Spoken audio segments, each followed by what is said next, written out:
We were on a field trip, busload of kids in an enclosed environment, and it was a long trip. And during that time, unfortunately, he was coughing. There was no cell phone service, and I seen that I had missed all these calls. The majority of the calls were from the Department of Public Health, and they sounded real serious about getting in contact with me. It wasn't until we arrived back into Fresno, again, another 3.5 hours later, that I was able to get a hold of the nurse from Public Health, and she did, in fact, confirm that Jonathan was diagnosed with the whooping cough. Whenever I coughed, I had to try to breathe again, and it was very hard because the cough hurt my throat, and then it made it even worse that I couldn't breathe easily.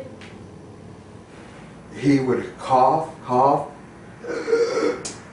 You would hear that whooping sound when he was trying to grasp for air, and he would throw up. And I felt so helpless because there wasn't anything that I could do to help him. And we were up pretty much most of the night with his coughing and vomiting. One of those initial stages of the illness. He'd go to bed, toss and turn for about another half hour, and then again the fierce bout of coughing, accompanied with the vomiting. He had to be out of school for a full 2 weeks before they allowed him to return. All after-school activities were cut off.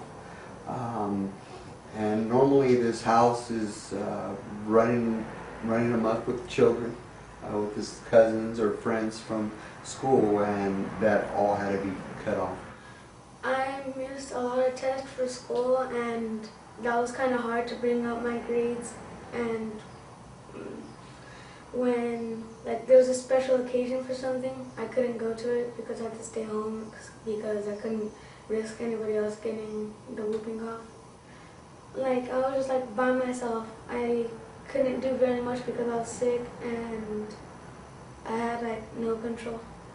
Sleep, I think that was the best part of the day because usually part of the day it was coughing, eating, and when I ate, I threw up.